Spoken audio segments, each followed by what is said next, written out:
Hey, so I'm here with Beau Buisson, Primerica Regional Vice-President. He's built an incredible business. He's also a professional race car driver, a cyclist, and a ski fanatic. Beau, can you tell us a little bit more about you? Yeah, well, that's pretty much it, right? I mean, yeah, I used to race in a professional circuit years ago, Okay, right? So I mean, right. I'm 42 years old. Um, uh, I'm married. My wife and I will be married 19 years this year. So we've been at this for a little while. We got two kids, 6 years old and about to be 9 years old. But yeah, I mean. uh I don't know. I always, I think it's kind of fun, like when I'm introducing or whatever. Like, I think it's cool, kind of how we get to know each other, right? Yeah. Like, because your dad and I are in the same business, so Mhm.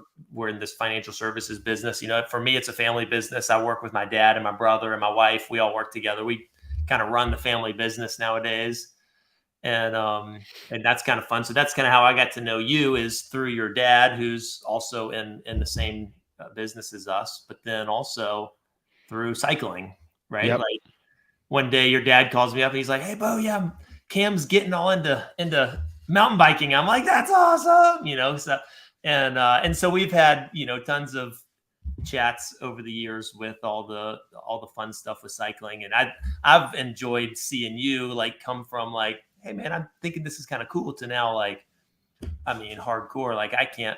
I'm not a big mountain biker. I ride on the road, right? So You're still really fast though. Don't get me well, wrong. I've got fitness. I don't have the skill, right? Like, it's the opposite of what you want when you're mountain biking. Yeah, that can end up bad sometimes. Yeah, so I'm always taking it easy, and but yeah, I love it. People call me an adrenaline junkie. I don't know that I'm an adrenaline junkie, but I like racing, so I don't care what it is. Like, I want to race, I mean, and Yeah. I like going fast, and I don't know, I like doing everything. I like playing basketball, right? Like, I just like competing. So I do a lot of fun stuff. I'm at the age now where my body doesn't want to do all the stuff that I think I can do. I still think I'm 18 years old, but yeah. But I don't know. What do you want to talk about today, Cam? So I want to ask, so you're very ambitious, but you're not obnoxious about it. So because I'm very bad about that. I'm super ambitious, but I'm very obnoxious about it, where my friends could get annoyed about it, and like just people around me. So like, what are some things you could do about that you worked on? Because you might have gone through that. Yeah, well, I don't. I mean, I don't know. That's a good question. I think everybody is sort of motivated different ways, Okay. and I've always been very internally motivated, right? So that's something that I've just learned over the years, and just talking to my wife, and we talk about this kind of stuff. And some people are very, like, externally motivated. Like, I want to talk to you, and I want affirmation, or I want competition from outside forces to move me forward. And that's just the way I'm wired. Like, I like to compete against people, but Mhm. the most important thing is I'm always competing against myself. Yeah. Like, I want to be, as best as I can on the basketball court. And if you're better than me, like, it's not going to frustrate me, but I'm going to try my dangest to try to get as good as you, right? Like, same thing on skis, or in a race car, or on a bike, right? Like, so I like to. I'm always challenging myself internally, and so yeah, I don't know. I mean, I don't.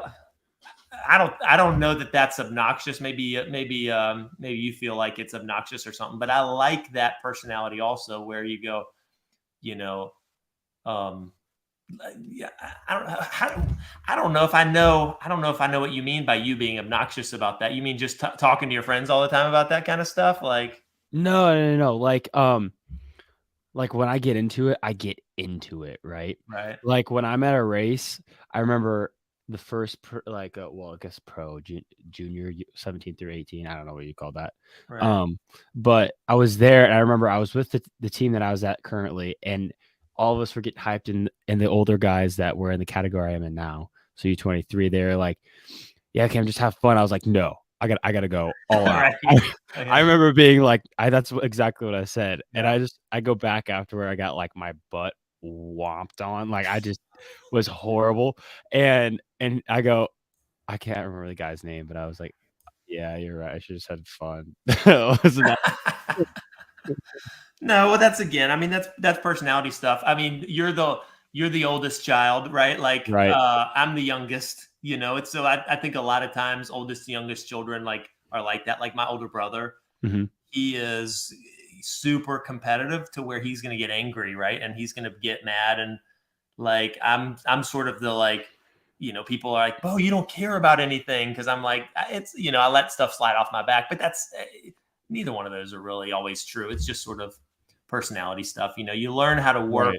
around your personality, work on the things that you don't like about your personality. Say, I'm going to try to change this, and then things that you love about it, you try to enhance that. I mean, I think everybody struggles with that. It doesn't matter what your age is or where you're at. Right. So Yeah, definitely. Yeah, and so you're pretty sensational when it comes to productivity. So what are some things you do when you want to be more productive, or some things that you've picked up, some habits? Because I know a yeah, lot of productivity. Oh my gosh, no, that's a good it's habit. question. I mean, I think that's something where again we're all working on that, right? That's Hmm. what I like about you trying to talk to people about this on the podcast and stuff because that's fun. But yeah, for me personally, it's the only way, because I feel like I'm not as productive as I should be. I always feel like Yeah. there's another level, right? But the things that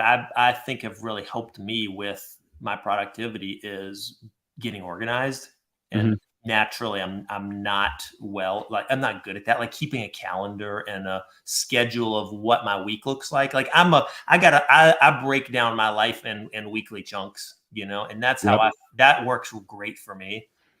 And I never did that until probably 10 years ago, Okay. honestly. I mean, I was in my 30s before I really figured that out. I live and die by my calendar. Like I use the calendar on my phone and I put everything on there from, my cycling workouts to, business, like who I need to call, like everything. And I do it a week at a time, so I look at my week and I say, all right, well, here's what my Tuesday morning, here's what my workout is going to look like. I'm going to wake up at this time and I'm going to make this happen.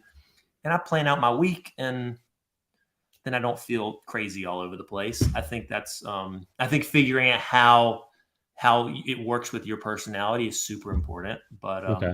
yeah, and then falling into those habits too, right? Because Right.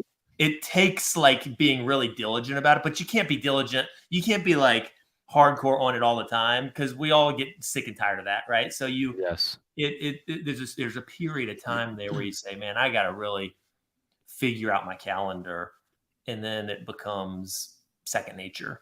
It Right. becomes pretty easy because it's the norm, it's the habit. Hmm.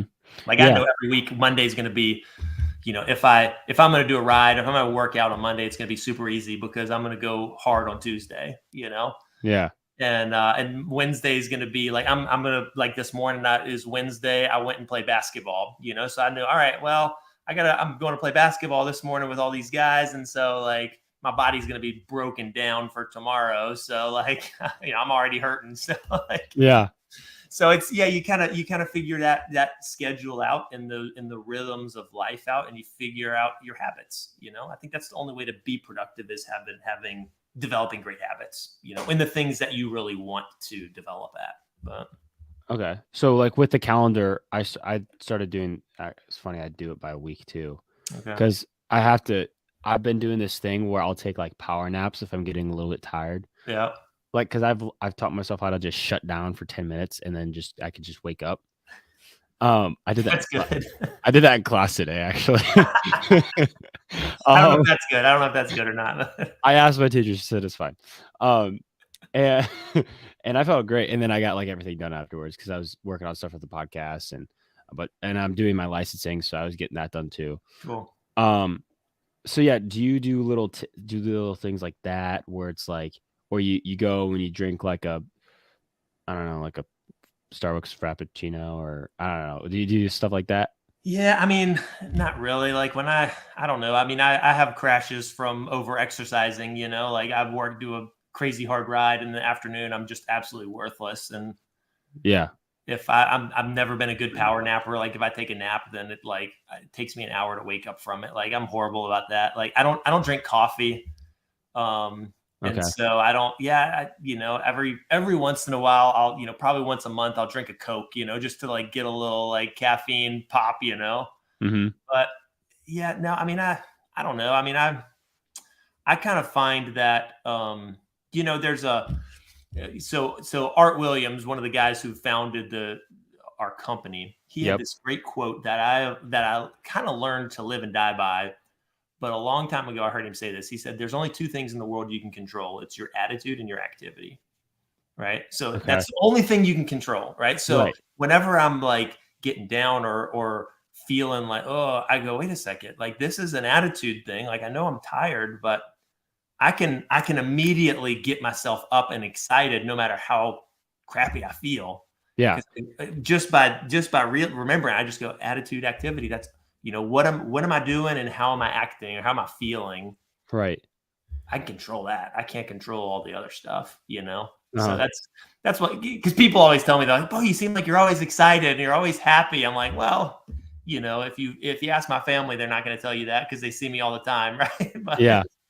But I think that's one thing that I've learned to control is, when I don't feel good, I can, I had to trick myself. It's almost like I got to fake it, right? But it's not faking it. It's just changing my perception of, I feel like crap right now too, and it's the same thing on the bike, right? Like when Yeah.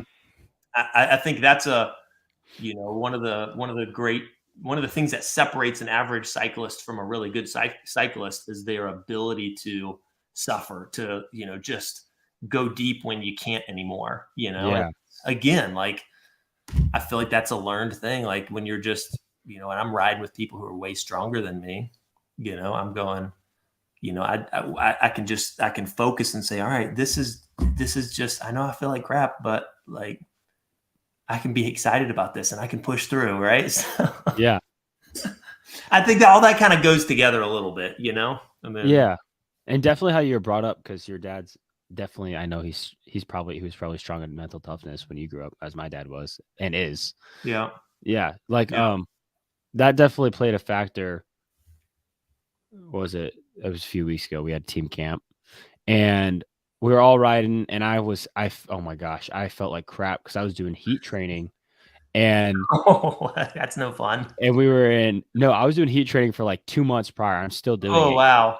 Before So you went out there. yeah, so I'm like totally acclimated to the heat. Like it's warm outside right now. It's like Yeah. 75. I have to wear a jacket. I'm freezing. Like I'm that acclimated. How are you doing that? Like in your garage or something? No, I'll go in the sauna and I'll sit there for like an hour until I'm like Oh, about to wow. pass Okay. out. So you just go do a sauna. Okay. Yeah, and then I'll like take a break in between, and then I'll make sure in between I'll have like a certain amount of time, Yeah. and I don't know. I'll typically, I mean, it sounds bad, but it has a lot of sugar, so like soda, a Powerade or something in between, and then I'll go back in for maybe like 20, 30 minutes, and then I'll be done. Yeah. But we were out, and all these guys were way faster than me because they're just older than me, and they're better than me. So it's like, okay, well, I got to push a little bit harder. And then we were like an hour in. I'm like, okay, we got to push a little bit harder. Yeah. And I was like, and then like, it was like a 4-hour ride, and every hour I'd say that to myself, and it just get harder and harder and harder. But that stuff is hard to learn unless you actually go through the pain, Yeah. which is the sucky part, but it's not No, it is. And you push, and like on something like that, like that's what I'm bad at is I'm, compared to the average American, I'm incredibly fit, but compared right. to, these guys who are crazy cyclists riding 25,000 miles a year, Yeah. I'm not competing with that. Right. So, Yeah. and so I'll mentally, I can compete with them, but then after 2 or 3 hours and I keep, my body just stops, right? So then I'm just laying on the side of the road going, okay, so it's like the mental aspect can take you so far, but then all of a sudden the physical, is real, Yeah. So that's what's cool but I ride with some of my buddies who are, physically in better shape than me, but they don't have the mental like fortitude, right, to push really hard, and so they're incredible shape, but all you got to do is surge a couple of times and they're done. they're gone, right? Yeah. Yeah. So And yeah, it's I mean crazy that's that. yeah, when you're talking about competing and winning and that's not that's what I love about athletics and sports is you learn all that stuff, but that directly correlates to the real world too, like to Right. business and everything else, and a family and being married and all that stuff, right? Hmm. Like there's a physical real aspect and there's a mental aspect and being good at both of And those. they correlate Totally. they correlate very similarly, Yeah. similarly. Yeah. Yeah. Since we're talking about racing and stuff like that, tell us a little bit about racing. You raced for what BMW team? Because you raced in a BMW. Yeah, so I raced. I mean, I jumped around from a bunch of different teams, but I, Right. I spent most of my time with driving BMWs for a few different teams. And the only team that I drove for that's still around would be Turner Motorsports. They're phenomenal. It's an awesome team. This guy Will Turner up in Massachusetts, and I only drove for them. I'm trying to remember if I drove for them 2 races or just one. I was with them just a short period of time, but all the other BMW teams that I raced with aren't around anymore. Because it was a professional level, but it was not the big leagues. So like in Right. baseball, it would be like the minor leagues, right? So Okay. the series that I drove in nowadays is called like it's IMSA is the the ruling body or whatever, the governing body. But I've raced in the Michelin, it's like the Michelin Pilot Cup Series, I think is what it's called nowadays. They change names, whoever the sponsor is, they change the name of the whole series. So Right. Yeah. but yes, I mean I drove BMWs for a while, and then I drove a few other things, the Chevy teams, Mazdas. I drove these Mazda RX-8s, Oh, back you in did? the 2000s, the old rotary engine cars. Those were super fun. I drove on a couple different teams that had those. One really great team and one really bad team. So Yeah. and then I spent a lot of time with a team that was super affiliated with Honda, and so at the time they were doing Acuras, so we drove Acura RSX and Acura TSX and Honda Civics and stuff like that. So we're racing those against like BMWs and Porsches, and that was pretty fun. So Was that the one where when I was really little, we saw you race? yeah, you know what? I think when you came to that race at Road Atlanta, Uh-huh. that was when I was working as a driver coach and a Okay. data person for that team. That was the team that I had raced for.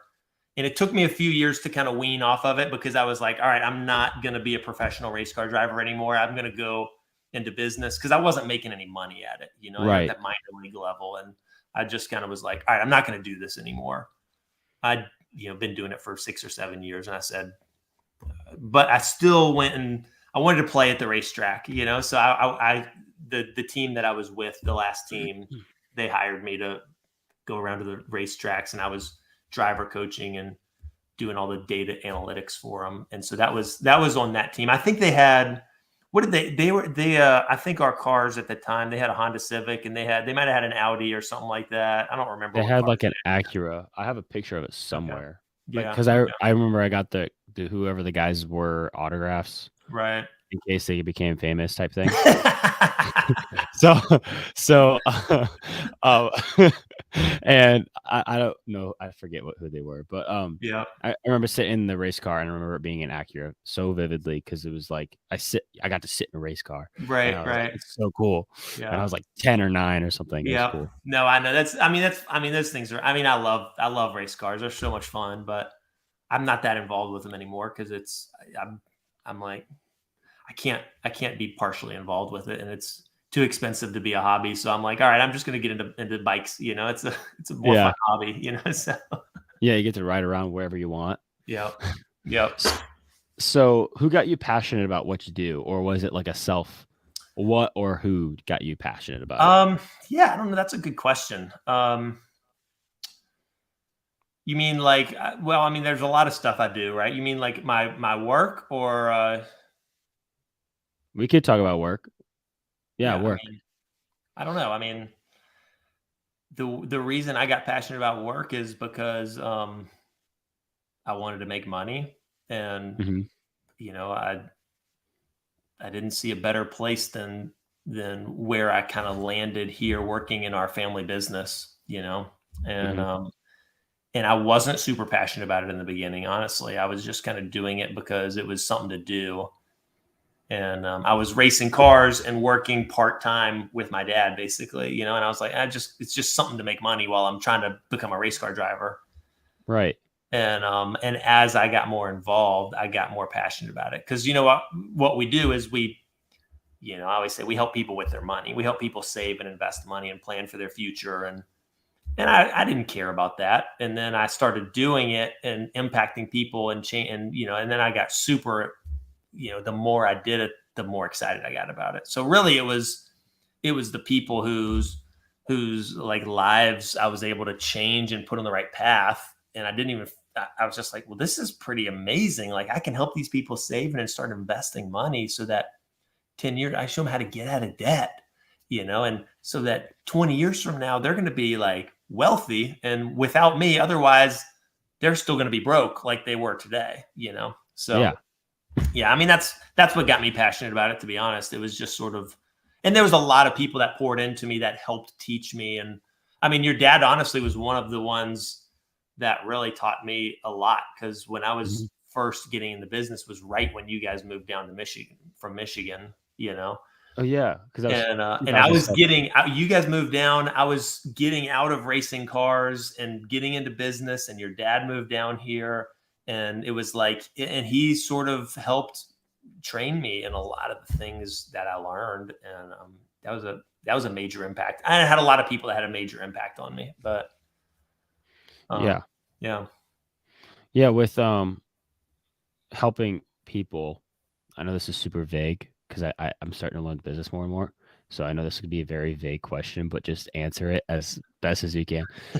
What are some ways you helped them?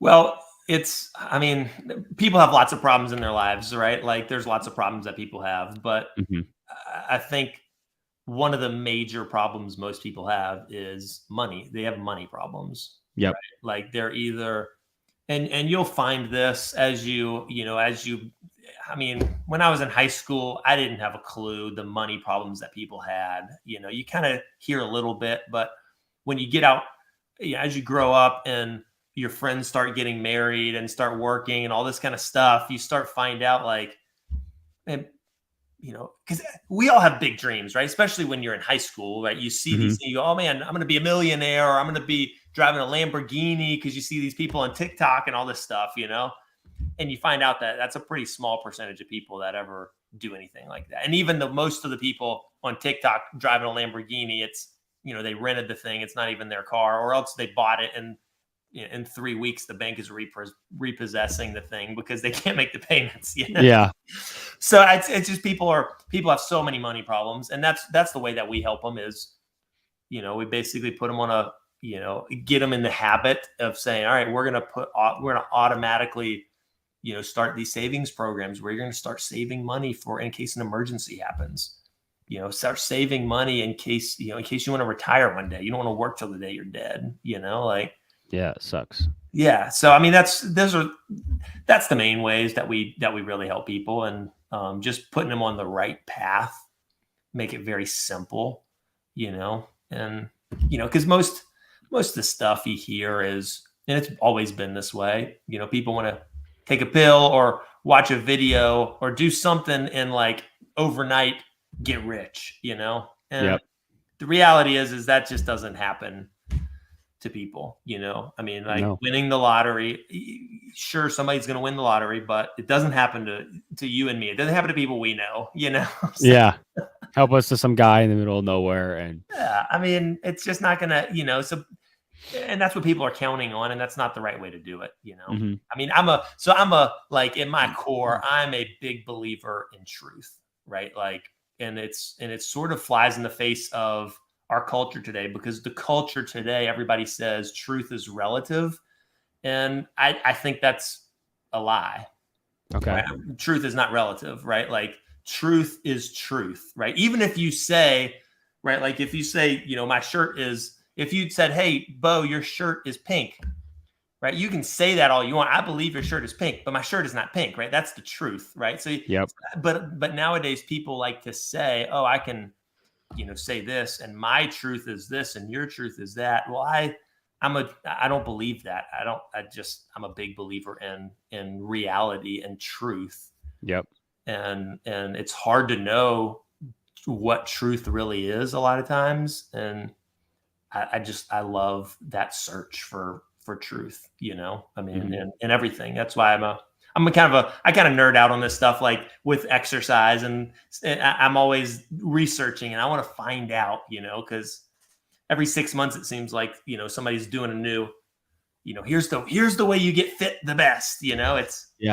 it used to be, oh, you do sweet spot training and on the bike and you're going to get fast. And now everybody says, oh, sweet spot's the worst. Don't ever do sweet spot. And then they say, do only high intensity. And they, oh no, you can't do, you got to do, now it's everybody's, oh, you got to do zone 2, only zone 2, hours and hours of zone 2, and what's the truth? Well, there's a lot of proof in all of this stuff. And, Mhm. and you go, all right, well, I got to figure out what's going to work for me. But at the end of the day, there is truth, Yes. right? So I don't know. I mean, that's the fun thing about life, is the pursuit of, all this stuff, like what's the right thing to, what's the right answer, Yeah. Like, you're super honest, and it's good. Like, it's good how honest you are. Like, you can be brutally honest, and Yeah. honestly, I picked up that trait from you where I can be brutally honest. Yeah. So, did you just naturally pick that up just from the people around you, or was that like you I don't learned know. that? I get that. I think I get that from my mom. She's like that, she'll just like, That's good. yeah, like she's just gonna be like, tell you what's up, and it's like everything. There's good and bad, right? I mean, people get mad at me because I'm, tell them what I think, and maybe what I think isn't right, So, so I think there's an element that I've discovered about myself, is that I am brutally honest with people, and sometimes they don't like me for that, but I'm always willing to, like, hey, here's how I believe. Now, tell me what you think, and let's have a discussion about it. Yeah. If you disagree with me, let's, a lot of times I'll say what I believe, and somebody isn't, honest enough to say I disagree. They just get mad and walk off, So, but yeah, I mean, being, totally upfront with people, it's maybe not a great quality, but I think it's, it's got its bonuses. Yeah, when you have those discussions with people, I don't know, let's just say we disagree on the color of the sky. Right. I think it's yellow, you think it's blue. Let's go back to colors.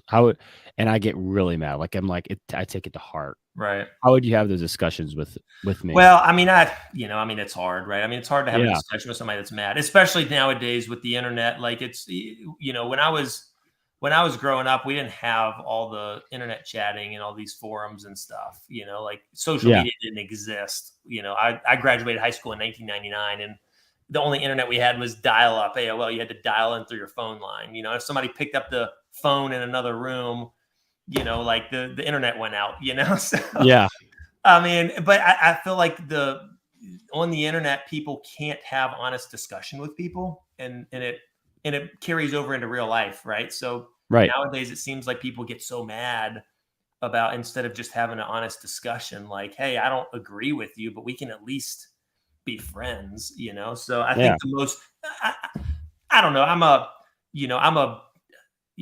I live my life, in, I love the world. I love all the stuff, fun things, but I live in this world with a Christian worldview, right? Like, everything through me flows through my Christian worldview. And so I go, how would, I read the stories about Jesus, and I just try to go, how would he respond to this? And he would have massive blow up discussions with people, right? Yep. Like, mind blowing things, but he would love them, right, at the same time. So that's what I'm like, all right, well, if I'm going to disagree with somebody, I don't want to be angry with them. I Right. want to let them know that I actually love them, but I just disagree with what they're saying, Right. That's a hard thing to do. Yeah, because you gotta You gotta like I had there's this guy in the gym. I can't remember his name, but he was he was asked me about my faith. It was crazy how he came up to me because I was doing my base miles. I was doing that for like 3 hours, and he saw Yeah. me there.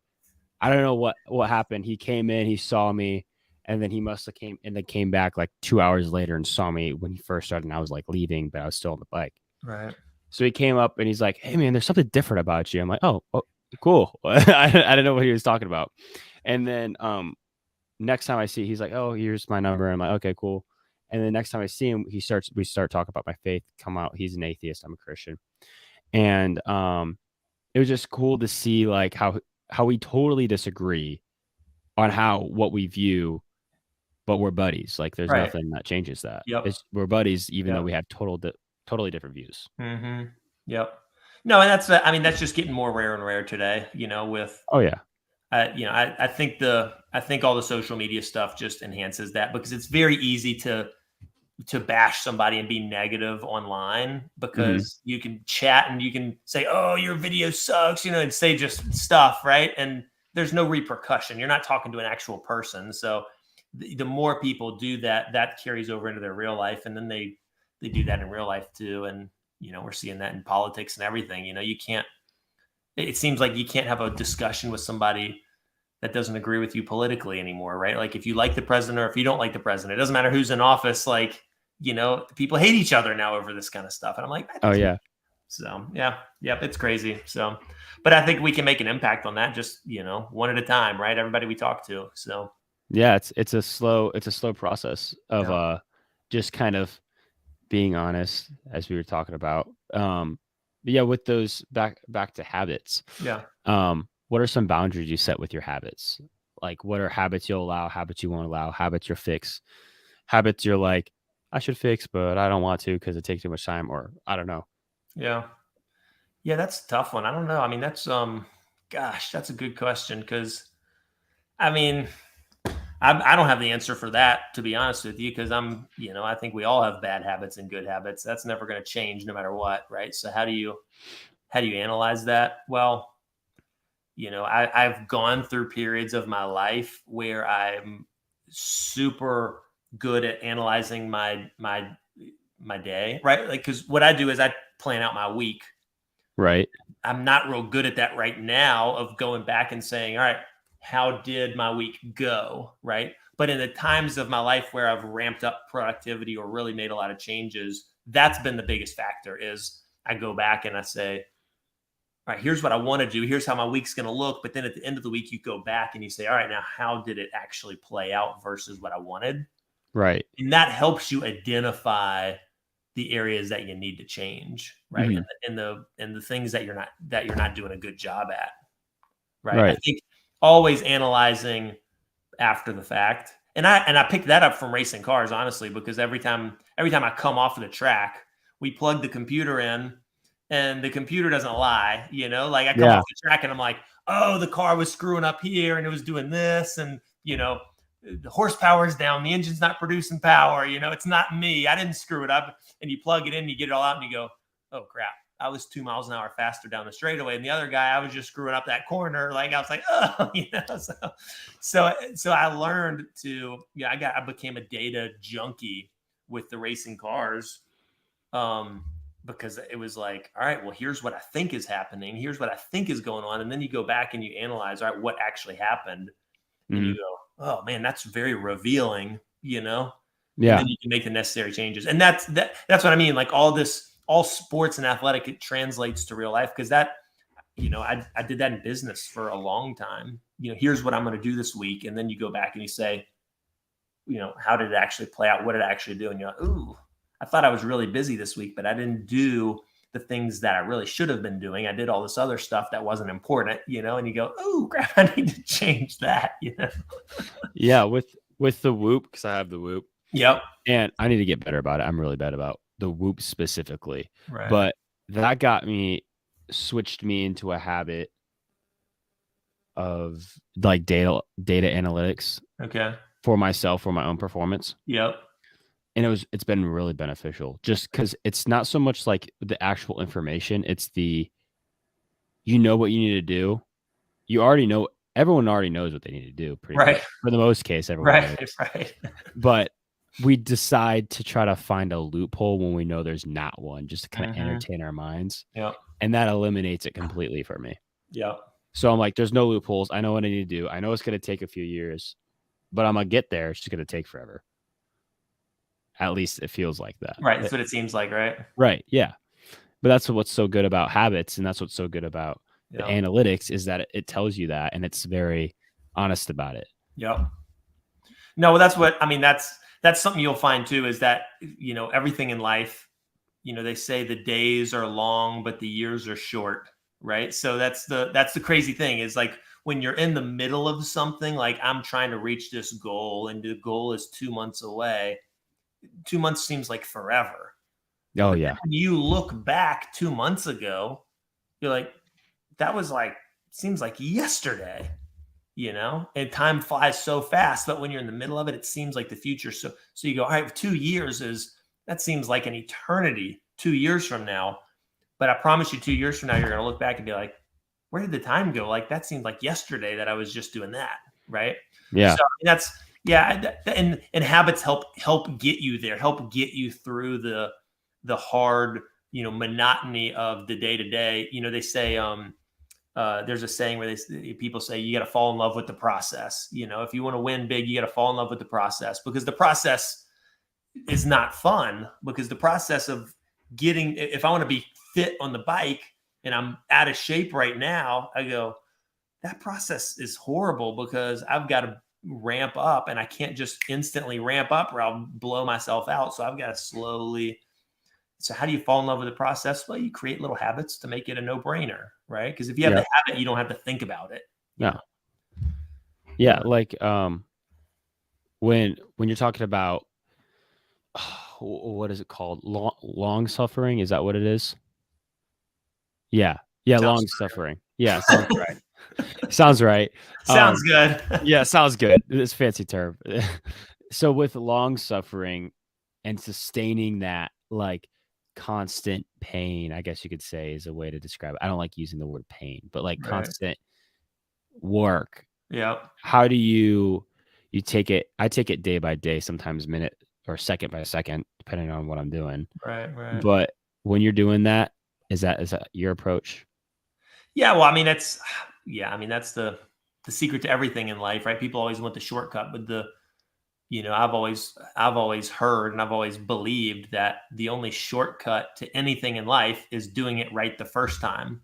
Right. Okay. Yeah. And most people I don't want to do it the right way. I want to do it the quick way, and the quick way is usually not the right way, Yep. like, I mean, I've got so many books that I read to my kids, but it reminds me of this. There's a silly, like a Berenstain Bears book, that I read to the kids about how, oh, let's take the shortcut, and then the alligators like eat the dad, right? Like, and so he comes running back and the kids are going on the long path around. You go, well, that's the right way. Well, that's how everything in life is that way. So you say, all right, well, I'm doing this long suffering, like you say, I got to be on this path that I know is going to take a long time. How do I make that easier? Well, you break it into chunks is the first. I think that's super important, right? Instead of saying, here's my big goal, you say, all right, well, I need to back that up to where I've got a little goal right here that I can go hit. I get rewarded there. And then it's building the habits, because if you have a habit of doing something, it's not hard anymore. Yeah. Right.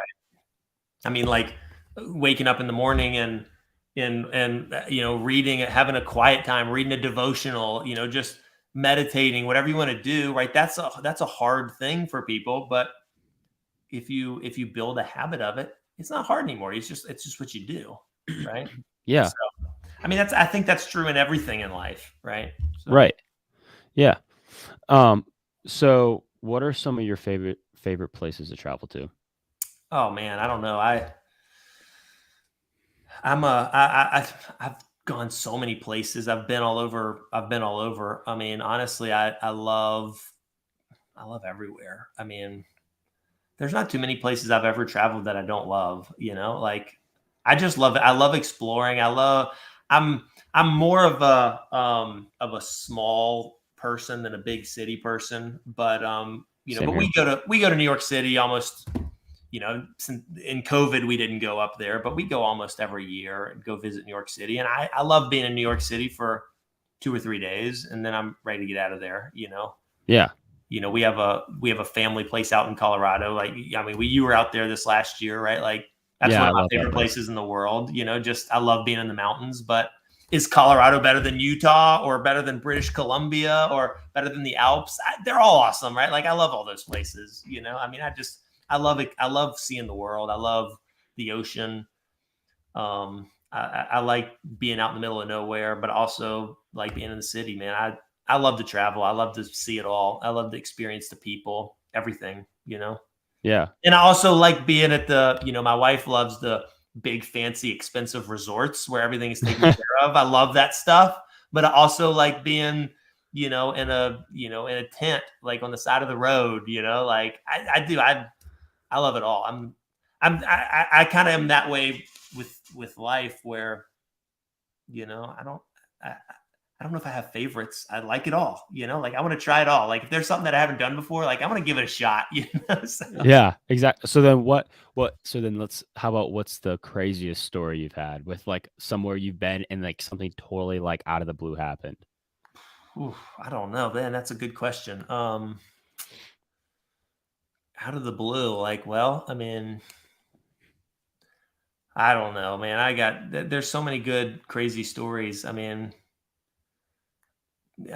feel like every time you go somewhere, there's something fun, I mean, some of the crazy, like when I rode my bike, I've ridden my bike up 14,000-foot mountain 3 different times, so I've gone up Mount Evans twice and I've gone up Pikes Peak once because they're paved. So I ride a road Right. bike up there, and it's 7 or 8,000 foot elevation gain on one climb. You're just going straight up for 30 or 40 miles. Right. And it's always crazy because you're at the bottom and it's nice and warm, and you get to the top and like when I went up Pikes Peak, it was snowing on me. It was in the middle of August and it was snowing at the top of Pikes Peak, and I get to the top. I'm like, holy cow, now I got to go down. Right. I'm going down and I've got these little thin, kind of my sort of fall gloves on. They're super thin. They're full fingered, but my hands froze going down Pikes Peak, and they got these little switchbacks like this. And there's cars that are going slow and it's snowing and I can't hit my brakes. So I'm like, I'm not braking anymore. So I'm passing cars going down the side of Pikes Peak, on my bicycle, these guys are like, and I'm like, I can't do it anymore, You And like then, totally passed everyone. You're just like, I'm going for it now. yeah, I mean, and I didn't pass a ton of cars, but I was passing. My favorite was I passed the Corvette and I got it on a GoPro. Like there's a guy driving a Corvette down Pikes Peak and he was scared of the edge, and I passed the Corvette. I'm like, come on, dude. I don't know. I mean, I mean, I always feel like, I always want to do the next fun adventure and the next crazy thing, but, also nothing seems crazy to me. Like it's all fun, like everything's crazy, So, Yeah. Yeah. Like with what's one piece of advice you'd have for somebody about just getting out of your comfort zone? yeah, I mean, you got some good questions here. I mean, I've been thinking about it for 6 months. no, it is. Well, and I think that's the hard thing about all the one-liners and the good advice is it's kind of like you said earlier, like we already know what we The need to answers. do. It's just doing it, right? Like it's pretty rare that you give advice to somebody that they had never heard before, Hmm.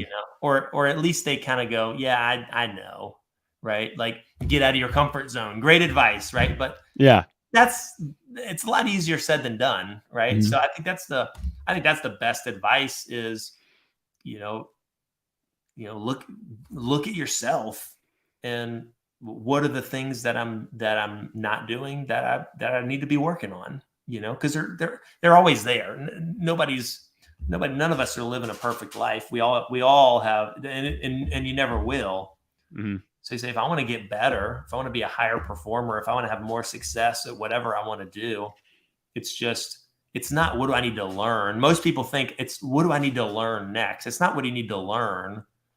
Another mentor of mine, he always says, you don't need to learn anything else. You already know more than you're doing, It's the same way, right? Like, just what should I be working on that I already know I should be doing better, right? I mean, Right.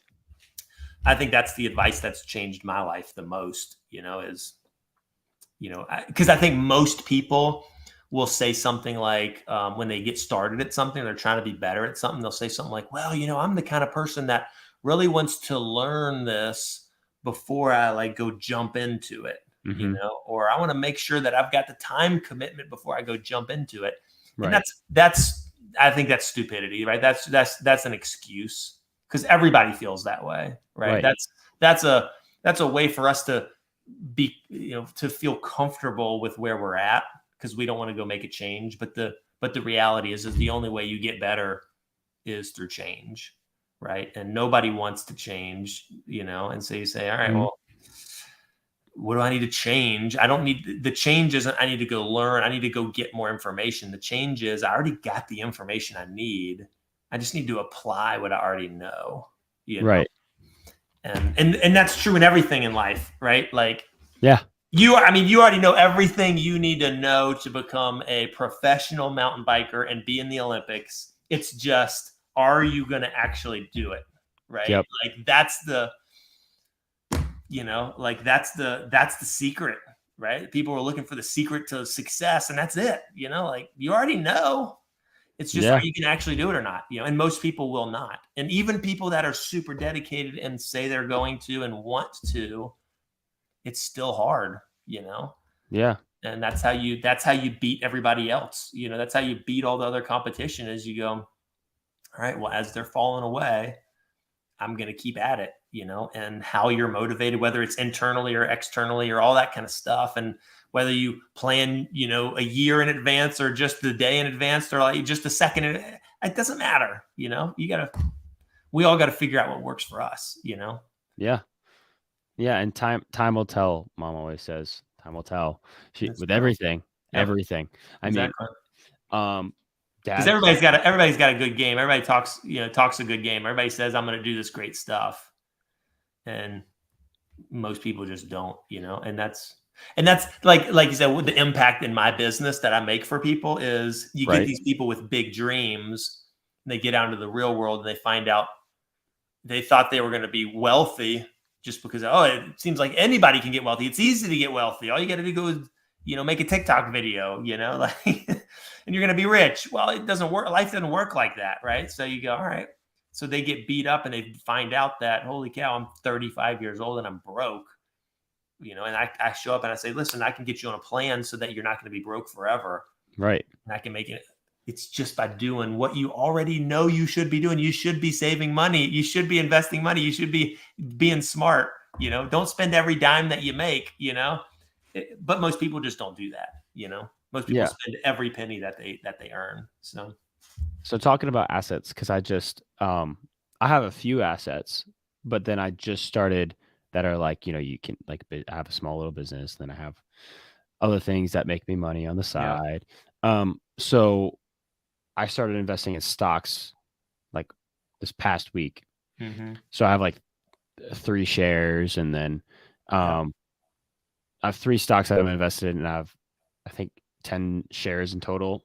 So what are some great companies you'd want to invest in right now? Well, that's a long conversation, right? So that's the conversation I have with my clients every single day. But but the short conversation is, I never recommend people go buy stocks or companies, right? Because it's a gamble, right? Like, if you're going to invest in a company, you better do a ton of research and know the ins and outs of the financial statements of that company. Okay. And most people aren't going to do that. They don't even know how to read the financial statement, because you go, oh, I heard Google's a good company, I'm going to buy their stock, right? We go, okay, well, that's fine if you want to go do that, but you better know what you're doing. And most people don't have that. So you go, all right, well, I need to have a diversified, portfolio that I can purchase that I don't have to know the ins and outs of, that I can get, so there's, it's a longer conversation, but I mean, what's a good company to go invest in? I never recommend that because I don't do that myself. Like I'll for me, I have a little side account that I'll go buy a company that I think is fun, you know. Mhm. But if the company goes out of business next week, it's not going to affect me. Like because all my real money that I'm investing with is super diversified, investing in tons of different stuff that's managed by a professional that I don't have any emotional tie to. Right. Right? Like I want to turn it over to somebody else that's going to manage it and pick those kind of things because my emotions are gonna cause me to make bad investment decisions, you know. So, Yeah, it's like, "Oh, went down 1 cent, now I could get it," and then right, 10 seconds exactly. later, Yeah, drops down $50, and you're like, "What?" yeah, and knowing well, why is that really happening, and what's the long term implication, and that's a full time job, right? So but it's fun to do it. Just like going to Las Vegas and playing blackjack is also fun to do. But I'm not going to go do that with my life savings, right? Like, Yeah. so I'm not going to go pick stocks and do that with something that I really want long term to be of value, right? Like Mhm. if I want to go blow $100 pulling a slot machine, it's not going to have any effect on my life, right? Like it was probably stupid. I shouldn't have done it, but so that's kind of how I feel with playing in the stock market too. Like go put $100 in there and screw around with it, and if you lose it all, you won't miss it. Yeah. But if you're gonna put money into a retirement account or do something like that, like don't be silly with that. Don't be frivolous with that. Be wise and get good counsel and all that kind of stuff. So Yeah, that's good. That's good for, some people to hear. Definitely yeah, me too. yeah, Because I don't wanna go and I had this thing where dad opened up when crypto was it's still a big thing, I guess. I opened up a crypto account, and I thought I knew what I didn't know. I lost every single dime I put right. in there. And so, Yeah. you gotta be smart about it, and that's why I wanted you to talk a little bit about Yeah. asset. Well, and that's the TikTok investor mindset today. You get on TikTok and people have videos about how to, you know, be your own banker and all this kind of stuff. And it's just it's stupidity, right? Like it's the worst advice you can possibly get. So if you're getting yeah, I don't know. I mean, that's people want to hit it quick, so they go, oh, crypto's the place to be. If I get in now, I can make $1 million next week. Well, yeah, you can lose it all next week too. So it's Yeah. is that worth it? Nah, I mean, it's not worth it to me. I'm not a gambler with my life. So, Yeah. Yeah.